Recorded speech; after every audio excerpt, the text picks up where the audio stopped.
Eh bien, bonsoir à toutes et à tous. Heureux de vous retrouver ce soir pour ce nouveau tuto numéro 15, la fonction si. Alors, nous allons démarrer notre apprentissage sur les fonctions. Je vous rappelle au passage qu'il en existe plus de 220 sur Excel. J'ai choisi de vous montrer une des valeurs sûres des fonctions, la fonction si.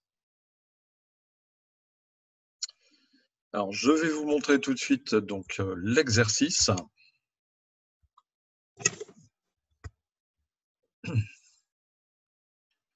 Alors, vous voyez donc tout simplement ce tableau. Ici, je vous ai remis ici la formule qui va nous permettre de remplir ce tableau. Donc, sur ce tableau, c'est simplement un tableau sur les ventes de vendeurs. Donc, 3 colonnes.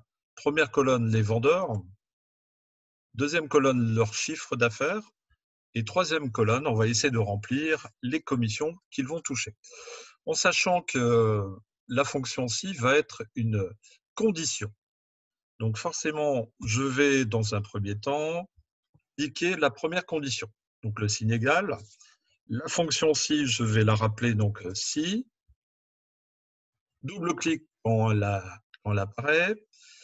Ici, donc on a juste en dessous une petite aide en ligne, puisque à chaque fois que j'appelle une fonction, on a toujours une aide qui vient compléter ce parcours.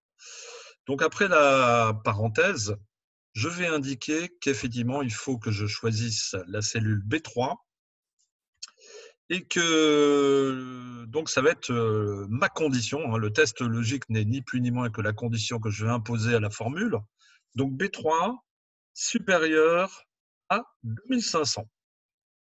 Alors si la personne effectue un chiffre d'affaires supérieur, alors, donc je vous le rappelle ici dans l'exercice, le premier point virgule va signifier dans la formule, alors touchera B3 fois 10%. Le deuxième point virgule, puisque si jamais il n'atteint pas ces 2500, donc je vais remettre un deuxième point virgule. Le deuxième point virgule, je vous le rappelle ici, signifie sinon. Alors sinon, je suis désolé pour lui, mais sinon, rien. Je n'oublie pas à la fin d'une formule de fermer la parenthèse et je valide cette formule pour le contrôle entrée. Donc, on s'aperçoit qu'effectivement, la personne n'ayant pas fait 2500 ne touchera rien. Une fois que j'ai réalisé ma formule, on a vu que les valeurs relatives, on peut tirer la formule et le copier sur les lignes suivantes. Voilà, donc automatiquement, il va rechercher les valeurs suivantes sur les lignes suivantes et je m'aperçois qu'effectivement, peu de monde ont bénéficié de prix. On est quand même dur parce que je m'aperçois que le vendeur 5 a réalisé 2500. Donc, comme je lui ai demandé de faire un chiffre supérieur à 2500, à 1 euro près, ça serait dommage. Donc, je vais revenir sur la condition ici et je vais faire supérieur ou égal. Donc, je vais mettre le signe égal juste après le signe supérieur. Donc, je valide, contrôle entrée, je retire ma nouvelle formule. Et là, on s'aperçoit que malgré tout, quand même, 1 euro près, il y avait le litige. Donc, forcément, maintenant, le vendeur qui a fait 2500 touche bien sa commission de 10%.